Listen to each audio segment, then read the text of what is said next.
자, 수험생 여러분, 이제 우리 행정계획 할 차례입니다. 589쪽이죠? 행정계획 들어갑니다. 행정계획 뭐 그렇게 어려운 부분 아니고요. 또 중요한 부분이 딱딱딱 이렇게 정해져 있다, 이렇게 보면 되겠습니다. 자, 행정계획 뭐가 있을까요? 뭐, 예컨대 인구조절계획, 뭐 이런 것들 행정계획이겠다. 인구조절계획, 또 뭐가 있을까요? 농어촌 전화사업 확대계획. 뭐 도시계획 이런 것들도 있겠고요. 국토종합건설계획 뭐 이런 것들도 있겠고요. 이런 것들이 다 행정계획인데, 자, 기능 봅니다. 589쪽 기능을 보니까 첫 번째 목표를 설정하는 기능이 있다. 국민들한테 인구를 늘려야 한다라고 목표를 설정해주고 있습니다. 두 번째 행정수단을 종합하고 조정하는 기능이다라고 되어 있죠. 자, 인구조절계획 하나가 나오니까 어떤 수단들이 막 생겨납니까? 애를 낳으면은 뭐 500만원씩 주겠다라거나, 뭐 셋째까지 나면은 우리 군에서 나면은 뭐 애를 고등학교까지 졸업시켜 주겠다, 뭐 이런 것들이 다 행정수단인 거죠. 이런 것들이 종합 조정된다라는 거고요. 세 번째, 행정과 국민 간의 매개적 기능이 있다라고 되어 있습니다.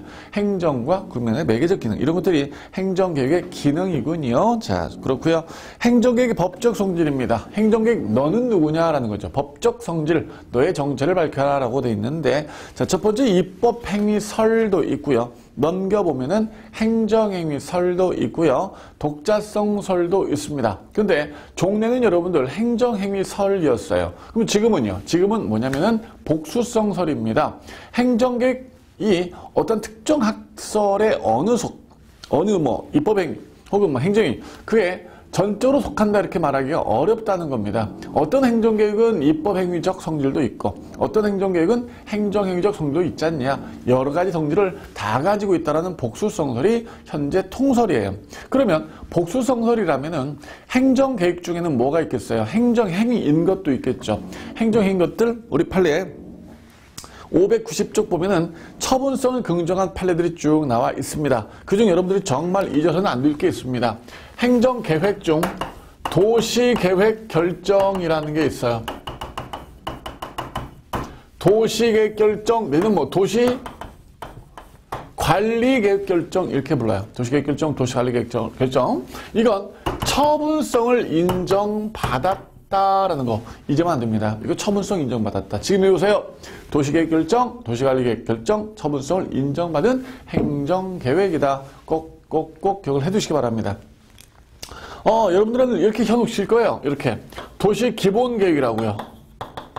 도시기본계획이라고 여러분들을 현혹시킬 건데, 도시기본계획 아니라는 거, 도시계획결정이에요. 도시기본계획은 종래 입법행위적 성질이다, 뭐 이렇게 바라본 경우가 있었습니다. 근데 그냥 그렇게 여러분들 생각하지만 여러분들 그런 거 안 물어. 도시기본계획이라고 여러분들을 현혹시킬 거다. 여기 넘어가지 말자. 도시계획 결정이 처분이다라는 것만 오직 꼭 머릿속에 담고 있으면 되시겠습니다. 오케이. 자, 이러한 행정계획은 어떤 종류가 있느냐? 591쪽 보니까 내용에 의한 분류해서 국토계획, 경제계획, 사회계획, 재정계획 등이 있고요. 기간에 의해서 10년 이상짜리 장기계획이 있고 5년 이상짜리 중기계획이 있고 그 다음에 1년짜리 단기계획이 있습니다. 계획 지역에서 전국적인 계획, 수도권 계획, 지역 지방계획이 있고요. 다음 타 계획 기준에 의해서 상위, 하위 계획으로 나뉩니다. 자, 그 다음 계획 범위에 의해서 종합계획, 부분계획, 그 다음에 구속력이 있느냐, 구속력이 없느냐에 따라서 구속적 행정계획과 비구속적 행정계획이 있는데, 자, 구속적 행정계획 좀 보실까요? 뭘 구속합니까? 국민을 구속하는 계획도 있고, 자, 예컨대 도시계획, 국토이용계획 등 환지계획. 환지가 뭐죠? 땅 바꿔주는 거. 땅 뺏고 저 땅 가져라. 이 땅 뺏을 테니까 너 저 땅 가져라. 이런 것들이 환지계획이죠. 다음 타 계획에 대한 구속적 계획이 있습니다. 국토건설 종합계획은 예컨대 국토건설 종합계획은 어떤 계획을 구속하느냐면요, 시도 건설 종합계획을 구속하도록 되어 있어요. 시도 종합계획은 시군구 종합 계획을, 건설 종합 계획을 구속하도록 되어 있습니다. 이렇게 여러분들 타 계획이 하위 계획을 이렇게 구속하는 경우도 있어요.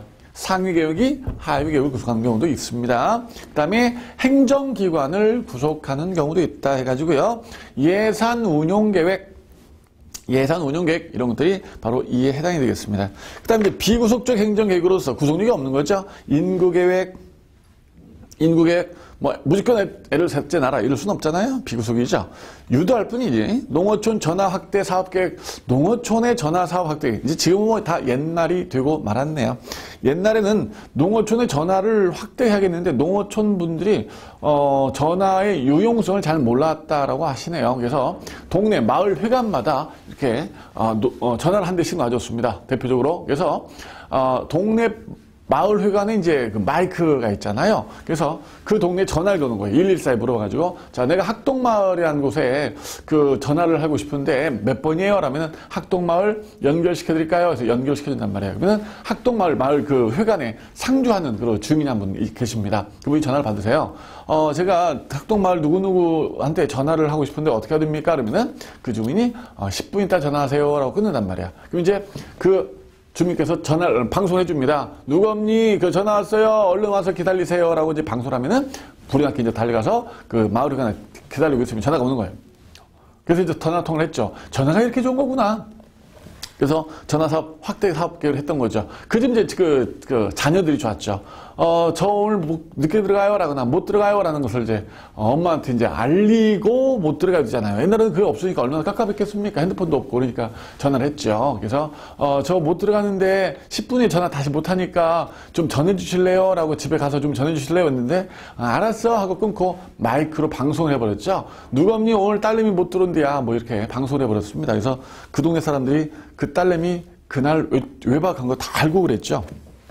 자, 이런 것들이 이제 농어촌 전화 확대 사업 계획 이런 것들이었고요. 그다음 산업진흥 계획이라거나 교육진흥 계획, 체육진흥 계획. 요즘 뭐 무슨 계획이 있습니까? 한류 산업 진흥 계획이 있습니다.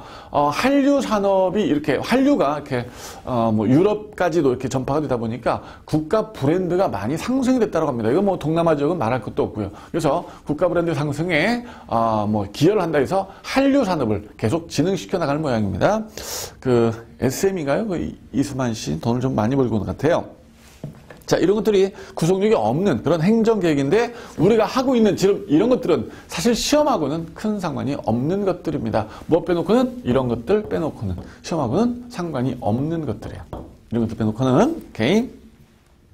자, 행정계획의 법적 근거랑 절차입니다. 자, 법적 근거, 조직법적 근거 필요한가라는 건데 여러분들 조직법은 어때요? 항상 모든 행정에 조직법은 다 필요하다라고 했죠. 조직법은 다 필요합니다. 자기 조직의 권한이 아니면 행정계획을 수립할 수가 없습니다. 행정계획은 자기 조직의 권한 범위만큼만 수립하라 이런 말이고요. 작용법적 근거인데 작용법, 법률 유보죠. 법에 있을 때만 행정계획을 수립할 수 있겠느냐 뭐 이런 말입니다.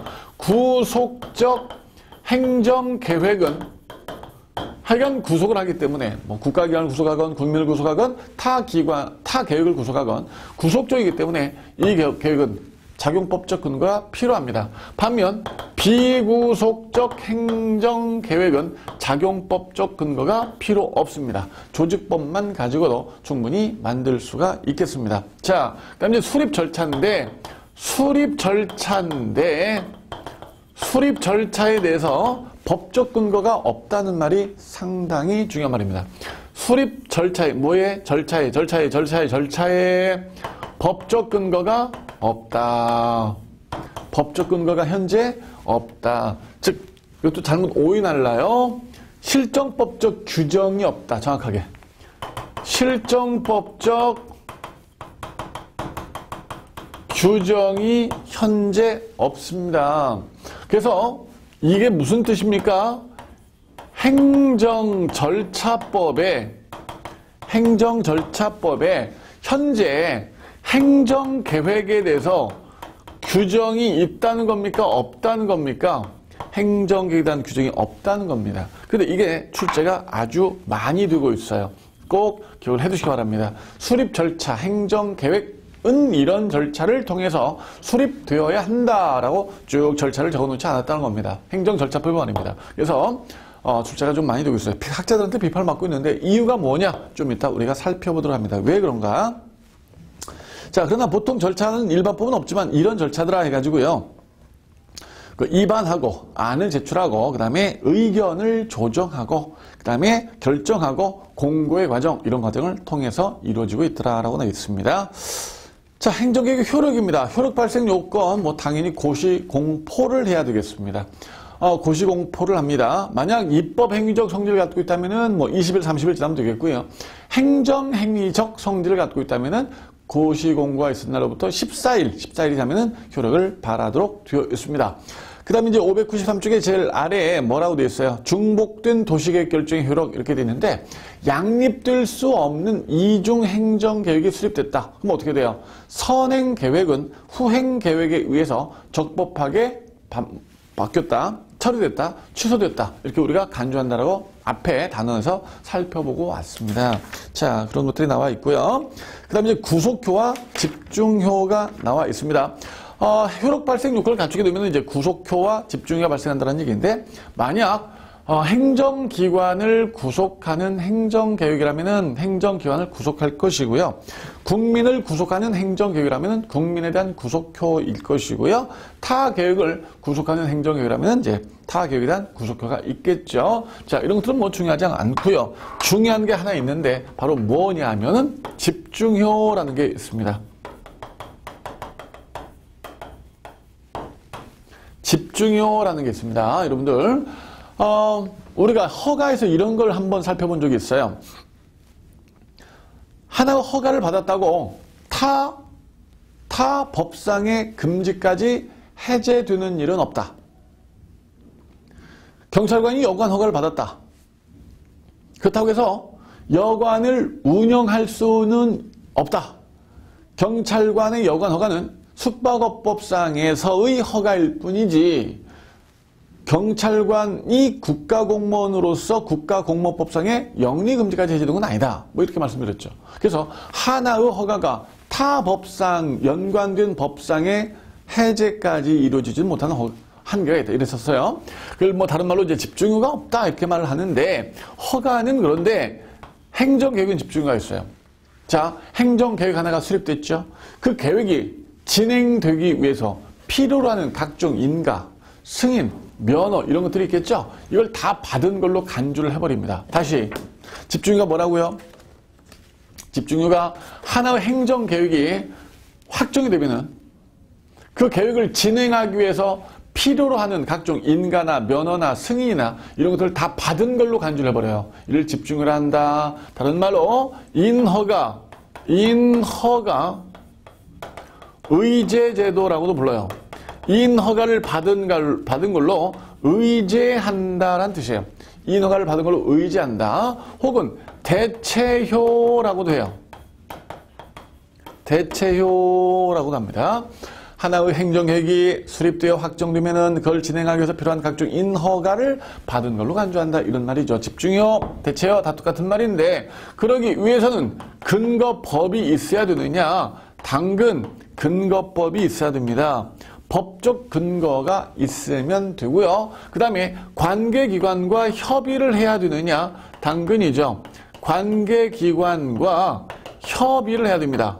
자, 우리가 이러한 행정계획 하나를 확정하게 되면은 타 기관, 당신의 기관에서 인가를 내준 것과 같은 효력이 발생하는데 어찌 괜찮겠어요? 우리 이렇게 계획 하나 세워도 괜찮겠어요? 라고 협의를 거쳐야 된다는 얘기예요. 오케이? 그래서 근거법이 있고요. 관계기관과 협의를 거치게 되면은 절차적 집중이에요.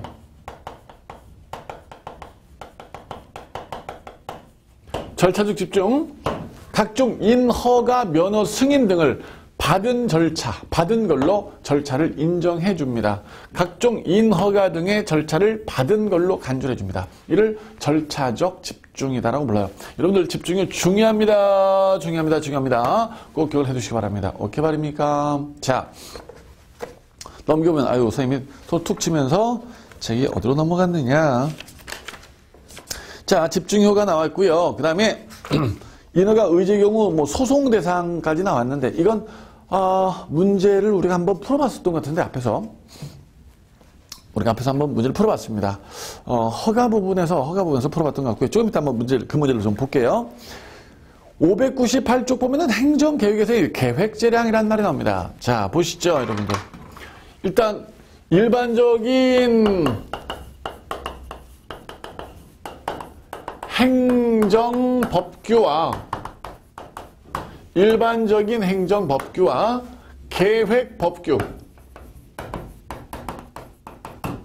계획법규를 우리가 이제 비교를 좀 해봐야겠습니다. 일반적인 행정법규는 우리가 흔히 조건 프로그램이라 불러요.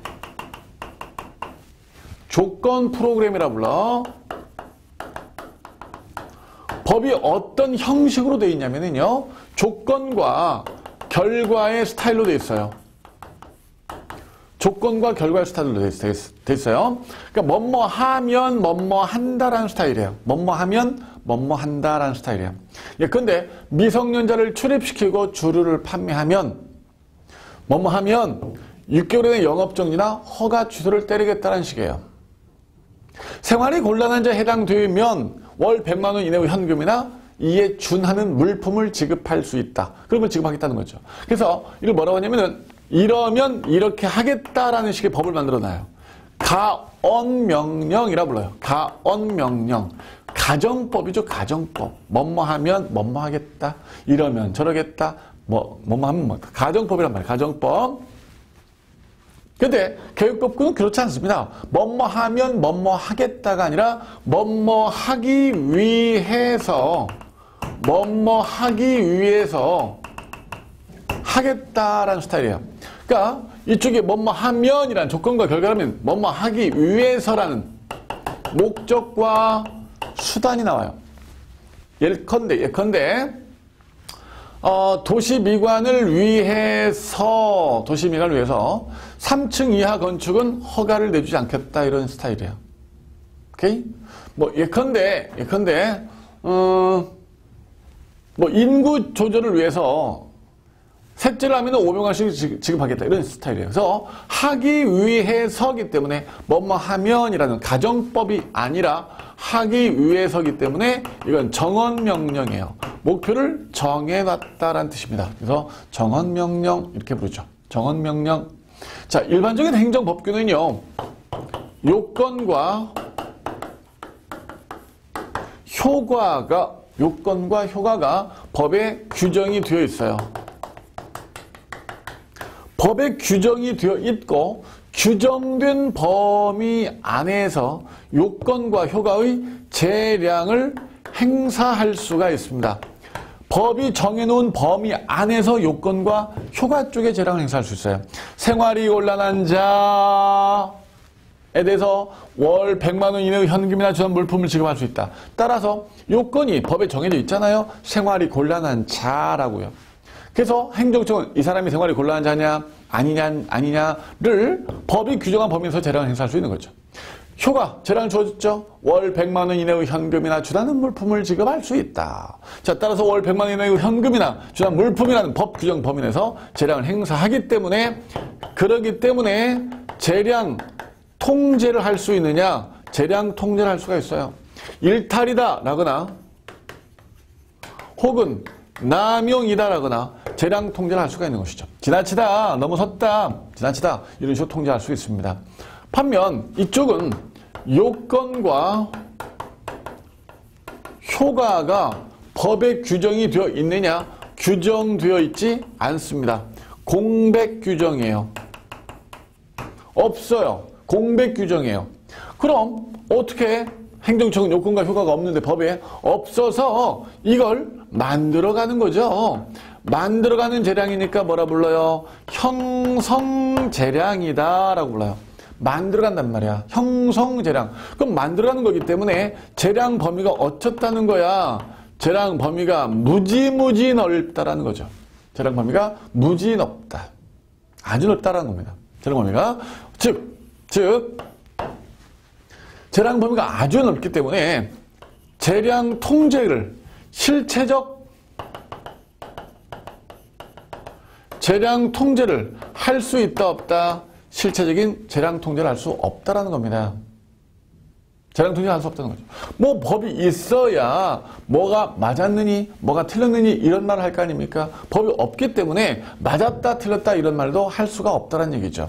따라서 여러분들 재량 통제가 안 돼요. 그럼 어떤 통제밖에 안 되겠습니까? 절차적 통제밖에 안 되겠죠?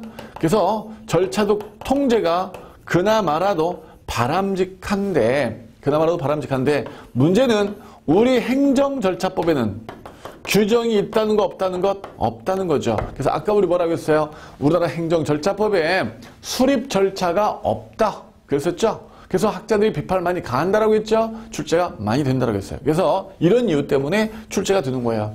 실체적 하자 통제가 안 돼. 절차적 통제가 그나마라도 바람직해. 근데 그나마라도 행정절차법이 없어. 그래서 통제가 안 된다 이런 말입니다. 통제가 안 된다. 그래서 학자들한테 비판을 많이 받고 있다 이런 말입니다. 비판을 많이 받고 있다. 그런데 여기서 참고 좀 하겠습니다. 우리 이제 박균성 교수님께서요 이런 주장을 합니다. 행정계획이 행정절차법에 규정이 없어요. 규정이 없어요. 그렇지만 규정은 없지만 행정절차법을 다 적용해야 한다 이런 주장을 하고 있어요. 행정계획이 행정절차법에 규정은 없지만 다 적용돼야 한다. 왜냐? 행정계획의 법적 성질이 어떻게 되느냐면 아까 복수성설이었거든요. 따라서 입법 행위적 성질도 있고요. 행정행위적 성질도 있고요. 독자적인 성질, 이 성질, 저 성질을 다 초월하는, 그냥 행정계획은 행정계획이다라는 독자적인 성질도 있을 거란 말이에요. 따라서 입법행위, 행정행위, 독자적인 성질을 다 가지고 있는데 만약 입법행위적 성질을 갖고 있다면은 행정절차법상의 행정입법 예고 절차를 따라야 합니다. 따라야 됩니다. 만약 행정행위적 성질을 갖고 있다면은 행정절차법상의 처분 절차를 따라야 합니다.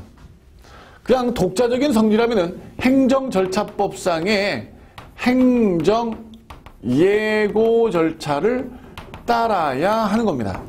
따라서 여러분들, 결국 행정계획이 절차법에는 규정도 있지 않지만 복수 성질이기 때문에 결국 이런 절차를 다 따라야 한다라고 지금 말하고 있어요.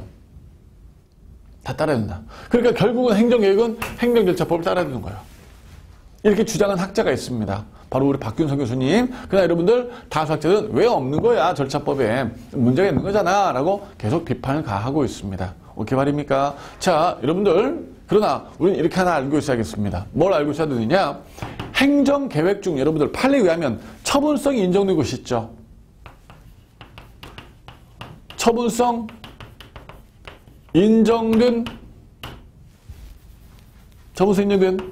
행정계획 판례에 의해서 그것은 도시계획결정 아까 요라고 했어요. 도시계획결정 이건 뭘 따라야겠습니까? 행정절차법상의 처분 절차를 따라야 됩니다. 따라서 학자들의 주장이 아니라도 행정계획 중 행정절차법을 따라야 하는 경우가 있다. OXO라고 대답을 하시기 바랍니다.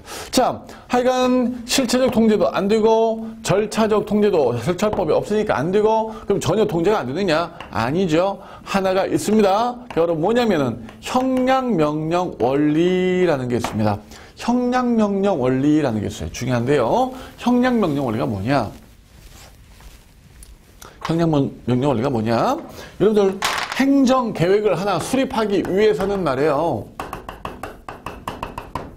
계획을 수립하기 위해서는 그 계획을 통해서 얻고자 하는 공익과 그 계획을 수립하다 보면은 깨지게 될 공익 사이에 이익 형량을 해야 됩니다. 그 계획을 통해서 얻게 될 공익과 그를 통해서 잃게 될 사익 간에도 형량을 해야 됩니다. 또 사익과 사익끼리도 형량을 해야 되겠죠. 자, 예컨대 인구 조절 계획을 한다. 셋째를 하면 500만 원씩 주자. 그렇게 되면 인구는 늘어나겠지만 그로 인해서 어떻게 되겠어요? 예산이 뻥크가 납니다. 그러한 공익이 깨지게 되는 거죠. 뭐 사익은 좋겠지만 또 인구도 늘어나겠지만 세금이 또 늘어날 거 아니에요. 다른 사익 깨질 거 아닙니까? 또 무슨 뭐 도로 결정 계획을 한다면은 그 지역 인근 사람들은 좋아지겠지만 땅을 뺏긴 사람도 있을 거란 말이에요. 그죠? 이러한 것들의 이익 형량을 다 해야 한단 말입니다. 그런데 이런 형량을 안 했어. 형량을 안 했어. 이를 형량의 혜태라고 불러요. 뭐라 부른다고요? 형량의 혜태라 불러요. 형량을 하긴 했는데 형량을 하나 누락시켰어. 주요 형량 하나를 누락시켰어. 형량의 흠결이라 불러요. 주요 형량 하나를 누락시켰어. 형량의 흠결. 혹은 누가 보더라도 객관성이 결여됐어. 공정하지 못해. 이를 오형량이라 불러요. 오형량 이렇게 부릅니다. 이렇게 형량의 혜태, 형량의 흠결, 오형량, 혜태, 흠결, 오형량 이런 것들을 우리는 형량의 하자라 불러요. 따라서 이러한 형량의 하자는 위법이다, 위법이다, 위법이다라는 것이 다수설과 판례의 태도고요. 이렇게 형량 하자 여부를 따질 수 있는 걸 우리는 형량명령 원리다 이렇게 부릅니다. 오케이. 그래서 행정계획 통제가 좀 힘들지만 형량명령 원리는 가능하기 때문에 형량의 하자는 우리가 통제할 수 있습니다. 오케이 말이죠. 자, 그러면 한번 칠판 좀 지우고 우리가 행정계획을 통한 구제 방법을 살펴보도록 하겠습니다. 자, 칠판 좀 지우고 갈게요.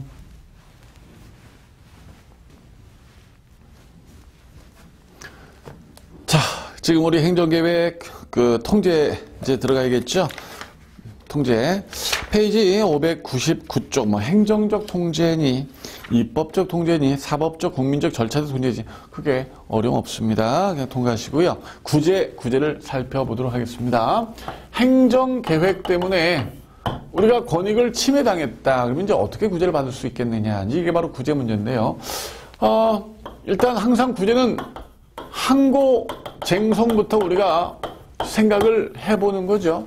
취소 등이 가능할 수 있겠느냐인데 일단 사실상 어렵습니다. 사실상 곤란합니다. 그 이유가 첫 번째 처분성 인정이 어렵다는 거죠. 처분성 인정이 어렵다라는 겁니다. 처분성 인정이. 단 무엇은 처분성 인정받고 있습니까? 도시계획 결정 같은 것은 처분성을 인정받고 있습니다. 그죠? 그러나 이것 말고는 처분성 인정이 어렵기 때문에 항고쟁송을 통해서 구제가 힘들겠죠. 근데 두 번째, 어찌저찌해서 이제 이런 것들은 처분성을 인정받고 있거든요. 처분성이 인정받고 있습니다. 그럼 처분성이 인정되기 때문에 이러한 것들을 이제 쉽게 구제를 받을 수 있겠느냐? 아니죠. 하자 입증이 어려워요. 하자 입증이 어렵습니다. 왜요? 그 이유는 형성재량 때문입니다. 요건과 효과가 없어요. 법에. 규정이 없어. 공백 규정이라고 했잖아. 자기들이 만들어 가는 거라고 했잖아. 그러니까 맞았느니 틀렸느니 재량 일탈이니 남용이니 이런 것들을 따질 수가 있어 없어? 없단 말이야. 그래서 하자 입증이 매우 곤란합니다. 그래요. 어찌저찌 해서 하자 입증을 했다 쳐요. 그러나 주로 사정 재결이나 혹은 사정 판결일 가능성이 매우 높습니다. 왜요? 이미 진행된 사실이 있다 이런 말이에요. 진행된 사실. 그래서 사정 재결, 사정 판결일 가능성이 매우 높습니다. 자, 우리 여러분들 사정 재결, 사정 판결 어떤 사례를 들어봤었어요? 분당에 도시계획 결정을 했다. 도시계획 결정 때문에 권익 침해를 당한 주민 A와 B가 소송을 청구했다. 그래서 소송을 청구해서 A, B가 이겼다. 근데 A, B 이겼다라고 판결하려고 보니까 이미 분당엔 40만 주민들이 입주해 와서 살고 있더라 이랬죠. 그래서 사정재결, 사정판결일 수밖에 없다라고 했습니다. 그래서 행정개혁은 말이에요. 행정개혁이 진행이 됩니다. 소송을 청구하더라도. 그렇기 때문에 진행이 되기 때문에 그 진행된 것들로 말미암아 사정재결, 사정판결일 수밖에 없어요. 그래서 사실상 곤란하다는 얘기죠. 사실상 곤란하다. 법적으로 안 된다는 말이 아니라 사실은 좀 어렵다 이런 말이죠. 두 번째, 손해배상 되겠느냐인데 가능합니다. 물론 인과관계를 입증하기 좀 힘들겠지만 손해배상 가능합니다. 그럼 손실보상 되느냐? 이에 특별한 희생을 당했다. 당연히 손실보상을 받을 수가 있습니다. 자, 그 다음에 이제 문제가 되는 것이 계획에 대한 청구권이 있느냐 이 문제인데 우리는 계획에 대한 청구권 인정합니까? 안 합니까? 계획에 대한 청구권을 인정하지 않음이 원칙이고요. 정말 뭐 이건 앞에서 강조를 하고 왔죠. 물론 예외가 있다고요? 없다고요? 예외 있죠? 어떤 거 있어요? 폐기물 처리요법. 허가 등의 실질적 전제를 구성하는 계획 변경 청구권. 오케이죠? 두 번째, 도시계획 구역 내 토지 소유자 계획 위반권이 있다. 도시계획 구역 내 토지 소유자 뭐에 대해서도 납골당 설치에 대해서도 위반권이 있다 이랬죠? 오케이. 그 세 가지 인정했고요. 나머지는 인정을 안 하고 있습니다. 오케이. 자, 여기까지가 구제라는 부분이고 행정계획이 여기까지 마무리가 되겠습니다. 헌법소원 됩니다. 헌법소원 되고요. 당연히 이건 말할 것이 없이 당연히 됩니다. 자, 다시 보겠습니다. 다시 해보겠습니다. 행정계획은 국민의 목표를 설정하는 기능이 있고요. 두 번째, 행정수단을 종합 조정하는 기능이 있고요. 행정과 국민 간의 매개적 기능이 있습니다. 법적 성질에 있어서 입법행위적 성질, 행정행위적 성질, 독자성 성질, 종래는 그중 행정행위성이었는데 지금은 복수성설, 이 성질을 다 가지고 있다라고 보는 것이 일반적 견해라고 했죠. 복수성설인데 그중 행정처분으로 인정된 그런 판례가 뭐가 있다? 도시계획결정이 있다. 도시계획결정 혹은 도시관리계획결정. 도시계획결정 꼭 외우시라. 암기시라 있습니다. 여러분들 뭘로 현혹할 거라고 했어요? 도시기본계획. 이걸로 여러분들을 현혹시킬 것이다. 여기 넘어가지 마라 이랬고요. 그 다음에 행정계획의 종류들이 쭉 나왔었는데 구속적 행정계획은 뭘 구속했습니까? 일단 국민도 구속했죠. 어떤 거? 도시계획 결정, 환지계획 이런 것들. 그 다음에 타 계획을 구속하는 계획도 있었습니다. 국토종합건설계획은요. 시도계획은요. 시군구 계획을 구속했었죠. 상위계획이 하위계획을 구속할 수 있습니다. 그 다음 비구속적 계획도 있군요. 구속력이 전혀 없는 그런 행정계획이 되겠습니다. 법적 근거에서 조직법 반드시 필요합니다. 작용법은요. 구속적 행정계획은 작용법이 필요하지만 비구속적 행정계획은 작용법이 필요 없다 이랬습니다. 수립 절차에 대한 일반법이 있던가요? 없던가요? 수립 절차에 대한 일반법이 없다라고 했어요. 행정절차법에 규정이 없다, 중요하다 이랬었고요. 그 다음에 행정계획 효력은 입법적 성질을 가질 때는 고시공포 후로부터 20일 혹은 30일, 그 다음에 그냥 행위적 성질하면 이제 14일이 되겠습니다. 그 다음에 양립될 수 없는 이중계획은 후행계획에 의해서 선행계획이 적법하게 변경되었다, 처리되었다 이렇게 볼 수가 있겠고요. 자, 그 다음에 이제 구속효 있고 뭐가 있었어? 중요한 것 집중효 있었어요. 집중효 중요하다라고 했죠. 집중효. 하나의 행정계획이 수립되고 확정되면 그 계획을 진행하기 위해서 필요로 하는 각종 허가나 인가나 면허, 승인 다 받은 걸로 간주하는 힘, 이게 바로 집중효였습니다. 집중효. 자, 이런 집중효가 되기 위해서는 먼저 뭐가 필요합니까, 여러분들? 먼저 근거법이 있어야겠죠. 그 다음에 관계기관과 협의를 해야 됩니다. 근거법 필요하고 관계기관과 협의하고 그렇게 되면 어떤 집중이 인정돼요? 절차적 집중. 각종 절차를 받은 걸로 인정하는 절차적 집중이 인정이 됐었죠. 인허가 의제제도 혹은 대체해요 이렇게도 불렀었습니다. 자, 그 다음에 행정계획은 행정계획은 일반적인 행정업계랑 어떤 차이가 있느냐 해가지고요. 일반적인 행정업계는 조건 프로그램이란 말이에요. 조건 프로그램. 근데 뭐뭐 하면 뭐뭐 한다라는 조건 플러스 결과의 스타트라면은 지금 우리의 행정계획은 목적 프로그램. 뭐뭐 하기 위해서 뭐뭐 한다. 그래서 이쪽이 가언명령, 이쪽이 무슨 명령? 정언명령이 되는 거죠. 가언명령, 정언명령. 그 다음에 이쪽은 요건과 효과가 법에 규정이 되어 있고 규정에 따라 규정 범위 내에서 재량을 행사하기 때문에 재량 통제가 가능하고 행정계획은 요건과 효과가 공백이기 때문에 형성재량을 갖고 있다라고 했죠. 형성재량을 갖고 있다. 따라서 실체적 하자 통제가 무척 어렵다. 그래서 재량 범위가 너무너무 넓다라고 했었습니다. 너무너무 넓다. 그 다음에 절차적 통제가 가장 바람직한 통제인데 근데 절차법이 없어서 문제다라고 했었고요. 그 다음에 형량명령이 있었습니다. 형량명령이 뭐였습니까, 여러분들? 형량을 했느냐 안 했느냐? 형량했대. 주형량을 빼먹었느냐?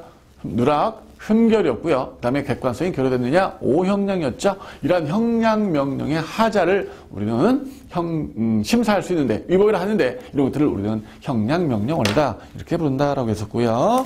그 다음에 방금 우리가 칠파대에 적어놓은 바로 구제 부분이죠. 항고쟁송이 되겠느냐? 사실상 안 된다. 이런 이유 때문이었죠. 주로 사정 판결이다. 이랬었고요. 손배 되고 손실보상 되고 그다음 계획 청구권 없음이 원칙이지만 예외로 세 가지가 있다. 그 예외 세 가지는 무조건 암기해 두셔라. 이랬습니다. 자, 여기까지 행정계획이라는 부분이고요. 문제는 지금 페이지 597쪽에 문제가 하나 있는데 이건 너무나 문제가 쉬워요. 도시개발계획이나 택지개발사업 등 규모가 큰 개발사업에 있어서 여러 기관의 인허가 등을 얻어야 되는 경우에 개개기관에 대한 당해 인허가 등에 대한 신청 절차를 거치지 않고 당해 사업을 수행할 수 있도록 절차를 간소화하고 그에 따라 당해 사업을 촉진하려는 취지와 관련 있는 것 이렇게 묻고 있는데 당연히 집중효고요. 너무나 쉽고 문제가 제일 마지막에 603쪽에 행정계획에 대한 권리구제 내용으로 타당하지 않은 것 이렇게 되어 있습니다. 1번에 처분적 성질의 행정계획에 대해서는 쟁송제가 가능하다. 처분적 성질이기 때문에 가능하다. 2번에 위법한 계획 때문에 손해를 입었다면 손배된다. 오케이고. 3번 적법한 계획 때문에 특별한 희생에 대한 손실보상 된다. 4번 수립된 계획이 집행되지 않을 경우는 계획 집행 청구권이 있다라고 했는데 계획 집행 청구권 없죠? 우리는 계획에 대해서는 청구권이 없기 때문입니다. 오케이인가요? 자, 오케이고. 저희 아까 인허가 의제제도 하나 문제를 본다라고 했죠? 606쪽의 7번 문제. 찾으셨습니까? 606쪽의 7번 문제. 4번 선택지 보세요. 판례에 따르면 인허가의 제시는 그 의하고 제하고 떨어져 있는데 합쳐야 돼. 그 우리 편집하시는 분들이 잘못했어. 선생님이 그 띄어쓰기 잘못한 줄 알고 이렇게 띄은 거예요. 붙여야 됩니다. 판례에 따르면 인허가 의제시에는 주된 인허가에 대한 거부 처분을 쟁송 대상으로 삼아야 한다고 본다. 맞거든요. 자, 이게 무슨 말이냐면 여러분들 갑한테 A가 건축 허가를 내줬어. 건축 허가를 내줬더니 행정청이 건축 허가를 안 내준대요. 거부한대요. 왜 거부해요? 그랬더니 당신 건축 허가를 내주게 되면은 형질 변경 허가를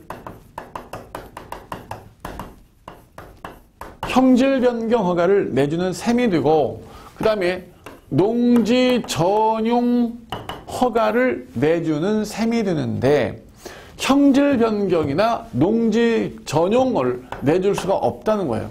이걸 해줄 수가 없다는 거야. 그러니까 당신한테 건축허가를 내줄 수가 없다라는 이유로 이런 이유 때문에 못한다 이렇게 보고 있는 거죠. 그럼 여러분들 이때 A는 형질 변경 허가가 안 되고 농지정 허가가 안 된다는 이유로 거부를 당했는데 이것 가지고 쟁송 가해도 되냐? 형질 변경 허가, 농지 전용 허가를 거부하는 걸 취소하라. 이것 갖고 가야 되느냐? 아니면 이것 갖고 쟁송 가야 되느냐인데 당연히 이걸 쟁송 대상으로 삼아야죠. 이걸 취소하라. 이거가 잘못됐으니 이걸 취소하라고 이걸 가야 됩니다. 왜냐하면 이건 처분이 아니거든요. 응? 인허가가 의제되어있는 내용이야. 이게 처분이 아니란 말이야. 오케이? 이거 거부 처분의 성립 요건일 뿐이란 말이야. 그래서 거부 처분을 취소하라라고 가야 됩니다. 다시 봐요. 따라서 판례에 의하면 인허가가 의제될 때는 주된 인허가에 대한 거부, 허가에 대한 거부를 쟁송 대상으로 삼아라. 이렇게 말하고 있는 겁니다. 오케이 말입니까? 자, 그러면 아까 말씀드렸던 것까지 다 말씀을 드렸습니다. 자, 이제 행정계획이 끝났어요. 그 다음에 이제 뭡니까? 정보공개법이 나오죠? 우리 행정계획 끝냈으니까 한번 쉬었다가 바로 정보공개법을 이어나가도록 하겠습니다.